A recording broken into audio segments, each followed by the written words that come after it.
안녕하세요. 한자 삼락의 심연진입니다. 한자 삼락에 오신 여러분 환영합니다. 오늘은 토요일 제가 부수를 준비했어요. 자, 부수를 준비했고 이제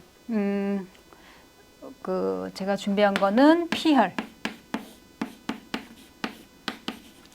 이 피혈은 두 가지 설이 있어요. 뭐냐면 이렇게만 쓰면 그릇명인데, 그러니까 우리가 세수대야를 이제 생각해 보세요. 세수대에다가 물을 담아서 세수를 하려고 하는데 마침 그때 여기에 핏방울이 퐁 떨어졌다 이런 뜻으로도 이제 쓰이고, 우리 가끔가다 왜 코피가 날 때가 있잖아요, 그죠? 이제 그렇게 연상을 하셔도 되고, 아니면 그릇명인데 여기다가 한액을 추가해서 보통 지사문자 같은 경우에는 주어진 이제 부수에 한액이나 두액을 추가하거나 빼서 전혀 다른 뜻을 나타내는 거를 이제 지사문자 이렇게 또 얘기하잖아요, 그죠? 그러니까 추상적이다, 부호화했다, 아니면 점이나 선으로 이루어졌다 이런 표현할 때 육서 제가 설명해 드렸잖아요, 그죠? 근데 그렇게도 좀 보는 경향이 있어요.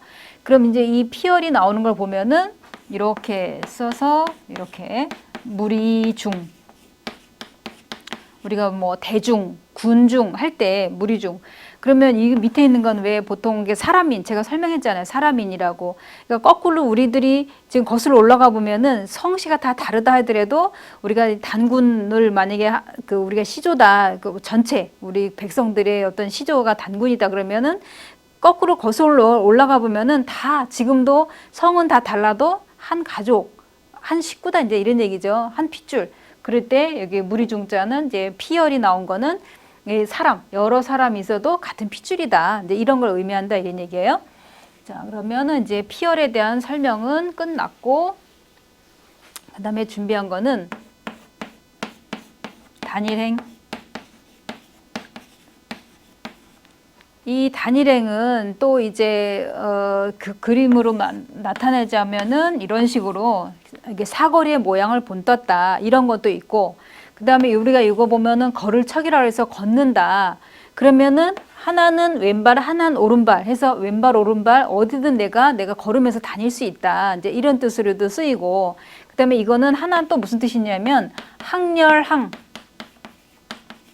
그러니까 항렬이라고 해서 예를 들어 지금 이제 만약에 아버지다 그러면 만약에 큰아버지도 계시고 작은아버지도 계셔요. 그러면 여기를 같은 학렬이라고 그러고, 그럼 여기 있는 또 자식들이 있을 거 아니에요? 그러면 여기는 또 같은 학렬이라고 얘기하고, 여기 또 자식들이 있으면 여기 또 같은 학렬, 이런 식으로 학렬할 때도 이거는 학렬항 이렇게 나오는데, 보통 이제 이 단일행이 나오는 부수 이런 거 보면은 예를 들어 뭐 제주술이라든지 아니면 거리가짜라든지 이런 식으로 나올 때, 또 아니면 뭐 지키리 이런 글자가 부수로 나왔다 하면은 이게 단일행이 부수다 이렇게 기억을 해 두시면 돼요. 자, 단일행은 왼발 오른발 왼발 오른발 다니는 그 모습을 말하고 사거리의 모양을 본떴다 이런 뜻도 있고, 그 다음에 옷의.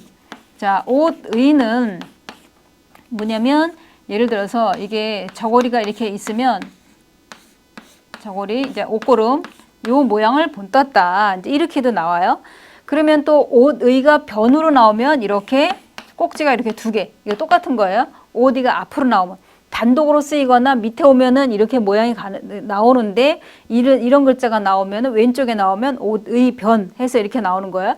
그러면 예를 들면 이렇게 쓰면은 이거는 뭐 치마상 이렇게 나온다 하면, 또 이렇게 그러면 여기 옷의 사이에 흑토가 들어가 있는 거예요. 그러면 겉표, 아니면은 또 이거랑 반대가 될 수 있는 거는 속, 이렇게 마을리자 쓰고 이렇게 쓰면 속리 이렇게 나오듯이 옷의 사이에 들어간 거예요.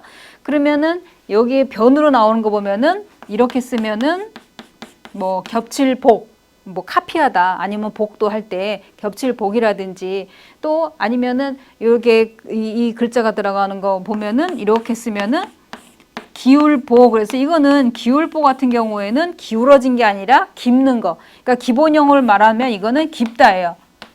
그러니까 어떤 옷이 구멍난 옷을 메우는 거 이런 걸 말하는 거죠. 그럴 때도 여기 옷의 우리가 왜 보충 수업한다 아니면 보약 할 때 보자 이렇게 쓰는 거 우리 이미 이것도 배웠었던 거예요. 그러면 옷의가 끝나고 그러면은 이제 또 덮을아.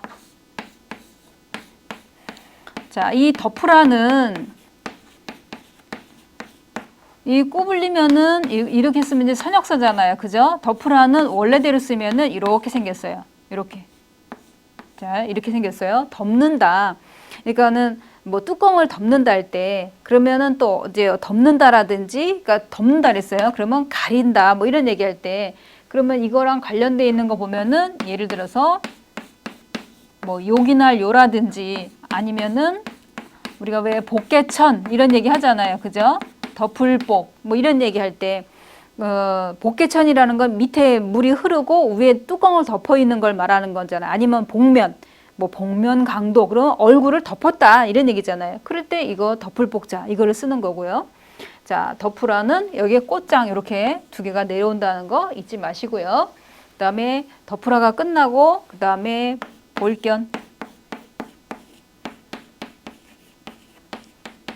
볼견은 지난번에도 이거 예를 들어서 뭐 우리가 이제 볼 시에도 나오고 아니면은 얼마 전에 했던 그 깨달을 가게도 이게 했었어요. 그러면은 이거는 눈으로 사람이 눈으로 보는 거예요. 그죠? 그래서 뭐 견문, 뭐 견학 뭐 이런 얘기할 때 쓰는데 이거는 예를 들어서 뭐 볼관자라든지 이거는 이제 황새관자고 자, 볼관, 뭘 관광, 관찰 하다 이제 이런 거 쓰는 거고 아니면 뭐 TV를 시청한다 할 때 뭐 볼시라든지 이런 거라든가 아니면은 법규 뭐 이런 글자들 이렇게 나오면 뭐 아니면 뭐 친할친 많죠 이렇게 나오는 글자들 친구 뭐 부친 모친 할 때 친할친 다 볼견이 부수가 된다 이제 이런 얘기예요. 그 다음에 그러면은 자 볼견은 눈으로 그러니까 사람이 눈으로 본다 이런 얘기고 그 다음에 뿔각. 뿔각은 예를 들어서 이제 소가 이렇게 소가 머리가 있다면 소 이제 귀가 있을 테고 그다음에 소 뿔 이렇게 뿔이 소도 그렇고 염소도 그렇고 이런 초식 동물들은 다 뿔이 이렇게 있잖아요. 예를 들어 염소도 그렇고 사슴도 그렇고 그 뿔을 말하는 거예요. 그러면 이 모양, 이 뿔의 모양을 본뜬 게 이게 뿔각이에요. 그러면은 뿔이 있으면 여기에 얘네들은 이렇게 주름이 있어요. 그러니까 유리처럼 맨들맨들하지 않아요. 그럼 만져보면 약간의 주름이 있어요. 우리도 이 손톱 보면은 이렇게 만약에 손가락이 이렇게 손톱이 이렇게 있다 그러면 여기에 이렇게 세로로다 이렇게 주름이 있듯이 소도 주름이 있어요.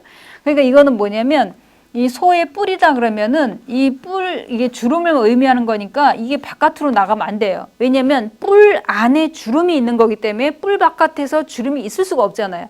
그러니까 이렇게 나오면은 이거 실수, 이건 틀리는 거다 이런 얘기예요. 이런 실수 안 하시도록 해야 돼요. 자, 그러면 뿔각이 들어가는 거를 보면은 뿔각 그러면 예를 들어서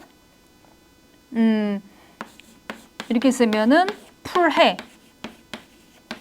뭐 해석하다 할 때 그 도단한 풀을 말하는 게 아니라 무엇을 해석하다 뭐 이런 얘기할 때 해설한다 뭐 해결사 뭐 이럴 때 아니면은 이렇게 쓰면은 이렇게 쓰면은 다을촉 촉각 뭐 이럴 때 다을촉 할 때도 이게 풀해 아니면 다을촉 할 때 뿔각이 부수라는 거. 또 마지막으로 자 말씀언은 우리가 많이 했어요. 뭐라 그랬어요? 이거는 머리로 2번 생각한 다음에 입 밖으로 낸다 그랬어요. 말씀언. 그러면 이렇게 쓰면은 말씀어가 있고 또 아니면은 뭐 말씀설도 있고 뭐 말씀담도 있고 뭐 많죠. 그죠? 다 말과 관련돼 있는 거. 근데 여기서 하나 예외가 있다 그랬잖아요. 그죠? 이렇게 이것도 말씀변이에요. 자, 이것도 말씀어, 말씀설, 말씀담, 말씀변. 그런데 말씀변은 여기 이게 부수지 말씀언이 부수가 아니라는 거. 이거 잊지 마시고요. 우리가 이제 뭐 이런 거 말과 관련돼 있는 거 말고도 예를 들어서 뭐 기록할 기 같은 경우에도 말씀언이 나오고 아니면 뭐 세일게 뭐 이런 것도 나오고 많이 나오죠. 말씀언은. 그죠? 그러면 말씀언의 원래 본질의 뜻 머리로 2번 생각한 다음에 입 밖으로 낸다. 그냥 즉흥적으로 아무 생각 없이 얘기하다 보면 실수할 수가 있어요. 그죠? 그러니까 우리도 항상 주변에서 누군가랑 얘기할 때는 말을 할 때 신중하게 한 번쯤 생각하고 얘기할 필요가 있어요. 그죠? 자, 오늘 토요일 제가 준비한 붓은 여기까지 하고요. 내일 편안히 휴식하시고 월요일 날 또 새로운 글자로 만나 뵙겠습니다. 지금까지 한자 삼락의 심연진이었습니다. 안녕히 계세요.